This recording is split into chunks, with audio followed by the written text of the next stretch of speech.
Welcome to Brick-and-Mortar Visibility, your go-to podcast for local business owners who want to stand out, scale up, and create the freedom they deserve. I'm Melissa Rose, a fellow business owner who knows firsthand that running a brick-and-mortar business isn't just about the sales. It's about building a legacy. Here, my guests and I are going to dive into real, unfiltered conversations about what it actually takes to run and grow a thriving business. From building and leading a powerhouse team to creating a turnkey operation, we're going to help you avoid that cash flow crunch and tap into next level marketing strategies that bring the perfect clients in your doors. Ready to be the only option in town? Let's do this. Hey there, welcome back to another episode of Brick and Mortar Visibility, where I help you be the only option in town for your industry. Welcome to mid-May. We are heading into the summer season. We are heading into, maybe this is your busy time, maybe this is your slower time. We all have seasonal businesses, and every week, month, year that we are in business, we get to draw from that experience so that you can then plan and do better. I was just talking to another fellow business owner. How are things going? And she has been in business just over a year. So she's still figuring out, navigating that seasonal time. Like, when are your busy times? When are your slower times? And she's figuring that out, which is a form of stress, can be.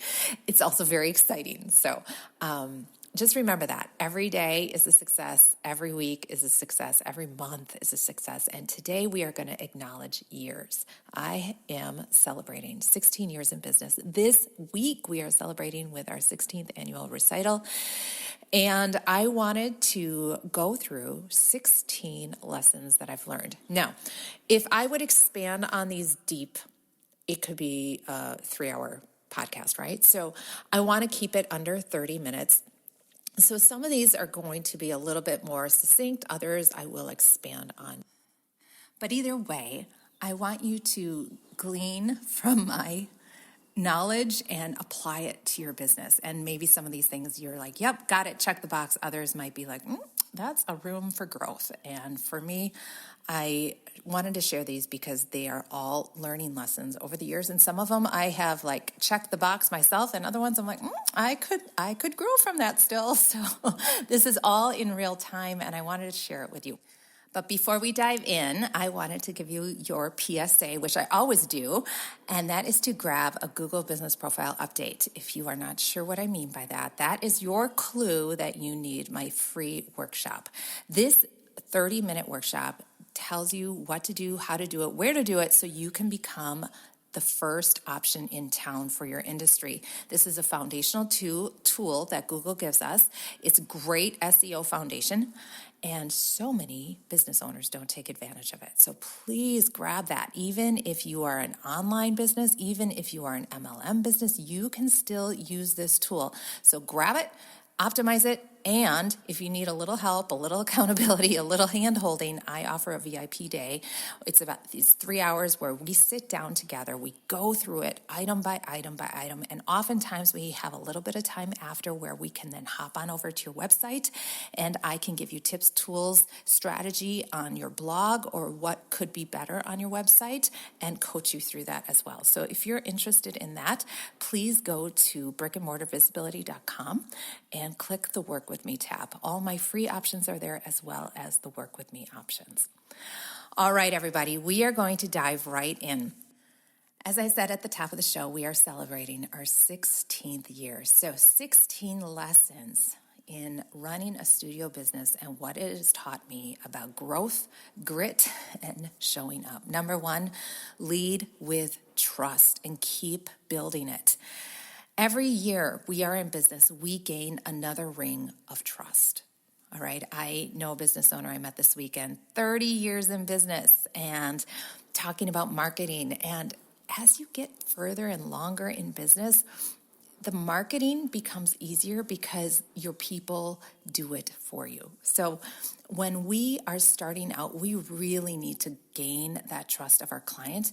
And like I said in a past podcast, I talked about a trust recession. Buyers are skeptical. Buyers need to know more. They need to see those Google reviews. They need to see those third-party testimonials on all the places.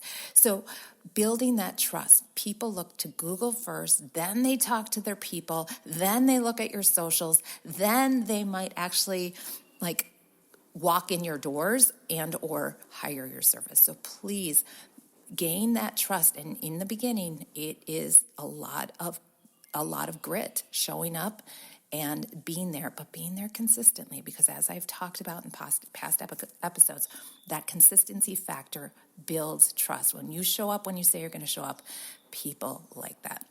Okay, number 2, collaboration versus competition.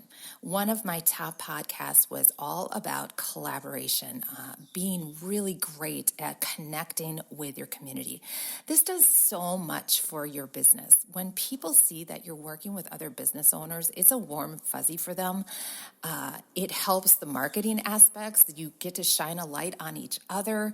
It boosts your brand without burnout. It just helps so much. So we've talked about your direct competitors, your non-direct competitors, and those non-direct competitors could be collaboration opportunities. Don't dismiss them. And of course, there's the complementary businesses. Those are, the gold mine for connection and collaboration. In the show notes here, I'm going to include podcasts that refer to these topics that I'm talking about if you want to dive in further, all right? Number 3, don't wait to document. This one was super hard for me to start in the beginning. Back when I was married for 15 years, and he had a business, and he said, document everything. And I was like, I don't even know what I'm doing, so why would I document it? I just felt like, I don't know. And even if it's unsure, or even if it's just bullet points, it really genuinely does help to create those systems. That's the start of a system. So that way your future self will go, oh, thank you, I did that. Okay, that's how we do it. For me, one of the things was taxes, like taking care of the taxes. That one, we do it once a year. So the processes for doing the taxes for your employees, your contractors, for you, what you need, where you go, the passwords, all the stuff, just write it on a Google Doc. And then next year, this has changed, but this is the same, and start doing that. So if you are like me and you didn't know how to even start, I started with a Google Doc. Over time, I've had people help me make that really clean and lovely and beautiful to look at. So now it's a beautiful system in our Google Drive that we use. Number 4, hire before you're ready. You've probably heard this. You have to spend money to make money, right? We've heard that. You have to have your hands out in order to receive. And this one was really hard for me because of the control factor. In the beginning, it was me, myself, and I. I was the business. I did all the business. I did the marketing. I did the teaching. I did the cleaning. I did all of it, right? And I was the brand. So it was really hard for me to start hiring in teachers. I have a dance studio, hiring in those teachers because so many people said, go to Miss Melissa, Miss Melissa, Miss Melissa. And I needed it to go to the dancing house. I needed it to be the dancing house so that we have this community. And that took time.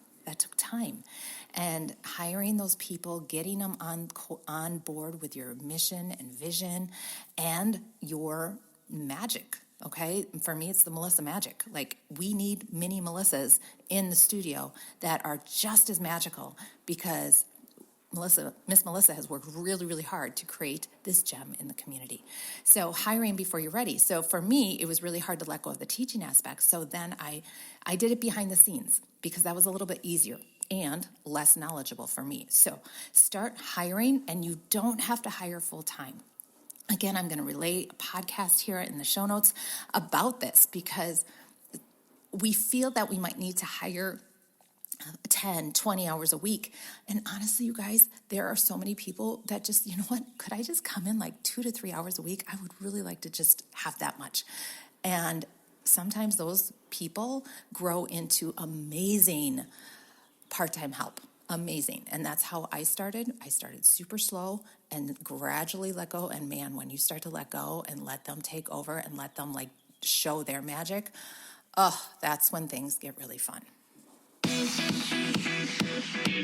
Did you know the work you do today will shape your business 60 to 90 days from now? That momentum doesn't stop there. It ripples right into your personal life. So let me ask you, based on what you're doing right now, where are you headed? Will it be the same old thing, different day? Or are you really ready to level up?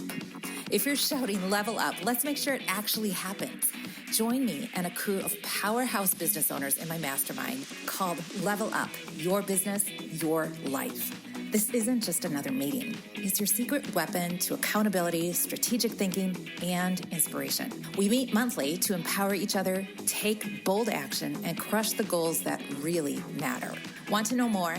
Head to the link in my bio or visit msmelissarose.com/mastermind. It would be my absolute privilege to be part of your journey to the next level. Let's make it happen together. I hope I get to see you in our next cohort of Level Up, Your Business, Your Life.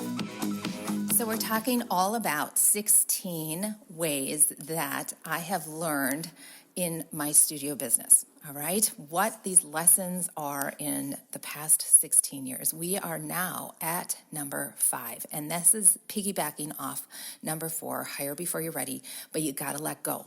All right, you got to let go to grow. In order to scale, you can't do it without help. So that team member shouldn't be costing you money. And this is where I would get hung up on hiring because I'm like, I don't have the money to pay them, or I just need 2 more students to cover that payroll. And honestly, if your teacher or that staff member is doing really, really well, they shouldn't be costing you money. They shouldn't even causing you to break even. That's not fun. You want to grow. So in order to do that, that team member needs to be brought on well, making sure they're the right fit. And believe me, there's trial and error with that. But when you bring on that team member is bringing you money, making you money. So that team member should never cost you money. If they're costing you money, something's not working. All right, hopping on to number 6, design an onboarding experience that feels like magic. I am going to talk about our clients here right now.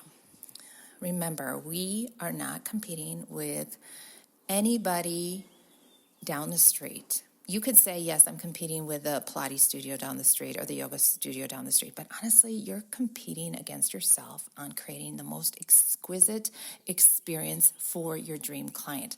Now, do you have a bougie yoga studio and they're expecting this, or do you have a yoga studio that's really geared for senior citizens and it really just needs to be super easy and convenient to sign in? They don't want to go through all the bells and whistles of an app. I don't know. What is it for you? Your perfect clients are going to expect something out of you. And every year that you're in business, you have that beautiful legacy to maintain, and you can upgrade. You can add to that experience. So for us, we really try to make it easy for them to enroll. We don't just drop them there. There's welcome emails, there's a gift when they walk in the door, there's a follow-up afterwards, there's lots of communication in different forms because some people like text, some people like email, some people like a paper product. So we really try to up-level and surpass expectations of that onboarding experience. Number 7, okay, you brought in those dream clients, but not everybody stays, so your exit strategy matters too. Not everybody can stay all the time, or they might have to leave and then come back. We want to be classy in this at our studio, and so that's why we are very intentional about an exit form. It's very simple, it's very easy to find, and it just gives us clarification on why they're leaving. It also gives us an opportunity to gather Google reviews. It also gives our client an easy way to give feedback without being confrontational. Like, we expect this exit form, so that way they have to fill it out and they're just given that opportunity. It's really hard, when we get a parent email, and we don't get many of them, but when we do, we take it very seriously, because most people aren't going to email, they're not going to call, they're just going to not buy anymore. So when somebody takes the time to email or call with a concern, that's huge, all right? So when we give them that opportunity with no strings attached, it's just right there, it makes it really easy and lovely for all of us, both the client and the business owner. All right, easing on in to number 8. But let's avoid the exit interview and let's have people stay, right? You would be so surprised why people stay. Is it because of the service? Is it because of the teacher? Is it because of the environment? Is it because of the convenience? Is it because of the time of the class? What is it? Most of them probably stay because of the community. So how can you create a community that makes your client stay? Pay attention to what's important to them. I have a senior tap class that one of the members said, we should have a little soiree at the end of class. I was like, well, that sounds like a great idea. Well, since we started doing that at the end of every session, guess what? Retention has gone up. And that wasn't an idea on my end, because I'm very much an introvert and I would never host a party, but they like that. And these are seniors, and they're taking dance class because they want this to learn, but also they want it for a social aspect.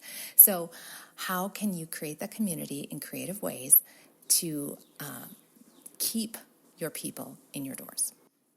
All right, we're moving on to number 9. Keep your marketing efforts fresh, okay? There are a lot of things in our business that we can duplicate, especially studio businesses. We have a seasonality to our business. We have things happening. All businesses really do. And there are things that we duplicate, events, registrations, all that stuff. However, we need to refresh what we see. Chances are, if you are getting bored with it, your clients are getting bored with it. Your demographics getting bored with it. They've seen it before. So please be intentional about that. And what I'm really talking about is social media. Change it with a video this time. Change it with somebody, a personality from your team this time. Maybe do just a graphic this time. Whatever it is, I just really want you to be intentional about that, because people are bombarded with so many things, as I've talked about before. So once they've seen something of yours, it's going to disappear. All right, we're going to piggyback off that, keeping your marketing fresh, to number 10. The buyer has changed, so you need to adapt. As we market our business, share our business, it's not just harder, it's different, okay? So I don't want to say it's hard, it's different. Buyers are more distracted, they're more hesitant. So again, getting that trust with Google reviews and bringing that over into all the places, but make it easier for them to say yes with a smooth onboarding process. But back to the marketing, make your marketing look different, make it easier. Maybe the wording needs to be tweaked so that they go, oh yes, that. Maybe less copy is better. Maybe more copy is needed to explain. Look at it. Have somebody outside your industry, have somebody outside your circle look at it. That will be so helpful, because we want people to sign on and not have to think about it, not have to do all the research, not have to go through 5 different clicks to get there. This one might resonate with you. So take some time to look at it and fix it, because time is of the essence, both for your client and for you. Number 11, say yes before you're ready. This one really resonates with me, because there have been moments in my business that I'm like, oh my gosh, like scary. But I knew it was the right thing to do, but it was scary, and I wasn't, all the dots didn't line up, and they never do, right? We know this. So moving into that larger space, or investing in that coaching program, or going to that big event, every one of those examples that I just shared with you, I did, and I wasn't ready. I wasn't like saying, yep, this is what I should do. It was more like, I'm pretty sure this is what I need to do. Oh gosh. And then of course the buyer's remorse right after, freaking out. Oh my gosh, what did I do? But every time it worked out. So say yes, say yes, say yes. Number 12, keep your eyes on other industries. What do I mean by that?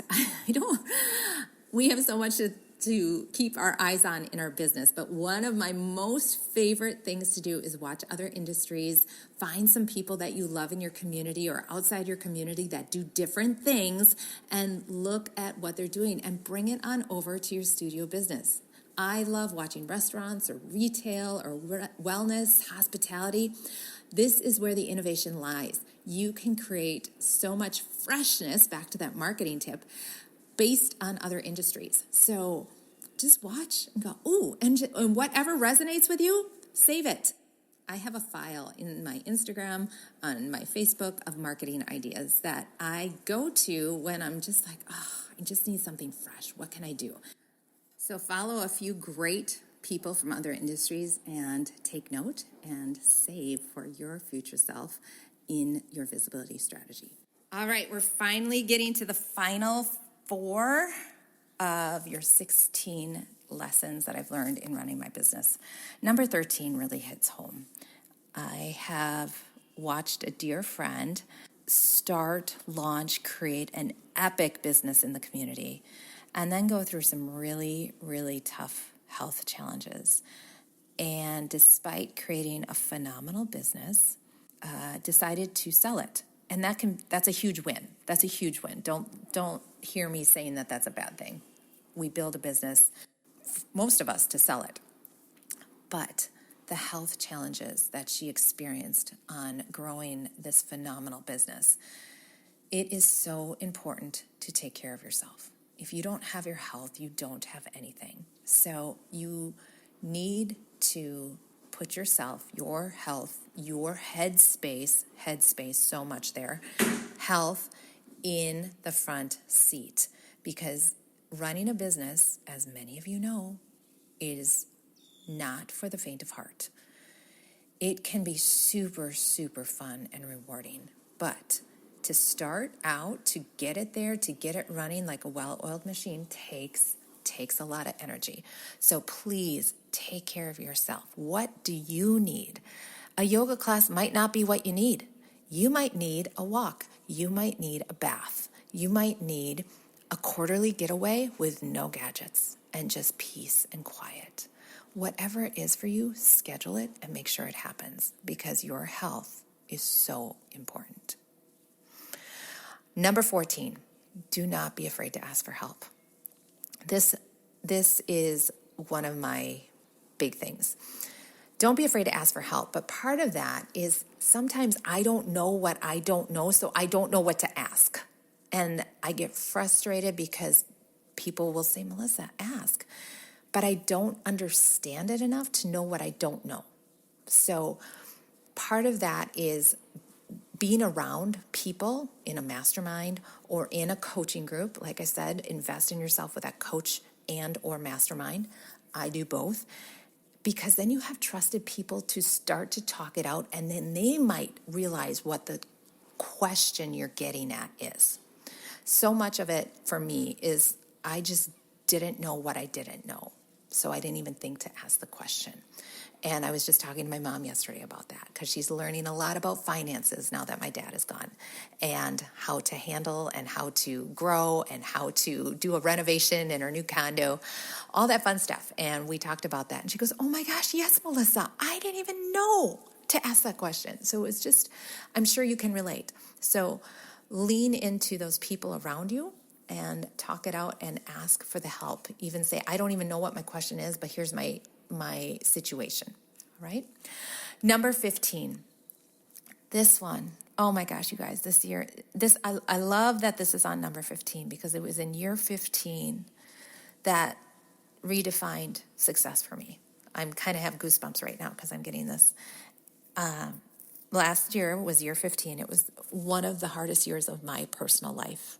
And it really shifted. What does Melissa really want? What do I really want out of my business, out of my life, out of my relationships, and redefining success on my terms. It used to be a revenue number, you guys. I was so caught up in a revenue, and I have to hit this revenue, and I have to hit this revenue by this age. And what does that do? That sets everybody up for disappointment, okay? But now it's just shifted. There's so much more that I want. I want peace of mind. What does that mean? For me, it means all my balances are paid in full. I have a wonderful relationship with my children. I have solitude that nurtures me, and I have a lover that nurtures me. I have a beautiful home. I have a phenomenal team. I have amazing clients that truly understand and appreciate what we have to offer. That's what I want. That's my success. What is it for you? Get really specific on that. And you guys, that might change, and that's okay. It might be totally different in year 15 than it was in year 10, than it was in year 5. And in year 25, it'll probably be totally different again. So all I'm going to say is success looks different. And it's only success if it's right for you. And here we are, 16 lessons I've learned in 16 years of business. You've all heard of the overnight success. And you all know that that's not true. It's more like the 10, 15-year overnight success. So number 16, keep showing up. Things are going to flop. That doesn't mean they're bad ideas. This is an opportunity to learn. Everything we do is feedback. There are some events that we have done that they did not work or they weren't right. However, it doesn't mean that we don't do them in the future. We just tweak them. So keep showing up. Just because something was successful doesn't necessarily mean it's going to be successful the second or third time, but maybe by the fourth time, it skyrockets. There's hockey stick growth. If you believe in something, do it. Keep showing up. Tweak, test, and try again. Your next big win might be more than one try away. So keep showing up. And that brings us to a close. As a brick-and-mortar business owner, a studio owner, you have a love, a passion for what you do. That's why you started. This is why you share your gift with the world. And then you opened a brick-and-mortar. You took a leap of faith and hung out a shingle for others to come in to your community. And you love them and you give to them. And you are a beacon for so many people. And there's really hard days in that. There's exhausting days in that because you're giving and giving and giving. But the thing is, we love it. We do it. So as you continue to give, make sure you're taking care of yourself. Take these lessons. Which ones resonated with you? Those are the ones you need to start making a priority. Yep, I need to do that one. Shoot, I need to be better about that. Some of them, like I said at the top of the show, you're just going to be like, yep, I feel good about that one. Awesome. Great.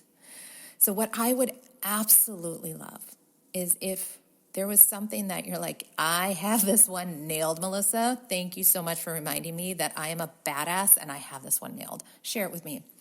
If you are going, oh, shoot, I didn't even think of that, or I need to be better about that, please share it with me. I would love to know that too. You can DM me in LinkedIn or on Instagram, Brick-and-Mortar Visibility. All the links are here below. Links to the show notes, links to the work with me. All of it is right here in the show notes, so please take advantage. And if you have been listening for a while, I would love Apple iTunes review. Please tell the community what you've gotten out of this podcast, what you've learned, so that others can find it and know about it and trust it. All right, everybody, have a wonderful week. We will see you here, same time, same place next week. Peace. Bye-bye. As I get older, I have learned that taking care of myself is non-negotiable. As life gets busier and energy more precious, I found something that's been an absolute game changer, especially in my energy and focus. Meet Make Wellness, the next level nutraceuticals that are revolutionizing how I care for my mind, body, and spirit. These clean, science-backed supplements are crafted to help you feel amazing from the inside out. With powerful bioactive ingredients and a no BS commitment to transparency, Make Wellness is here to fuel your focus, boost your energy, and keep you thriving every single day. Ready to feel unstoppable?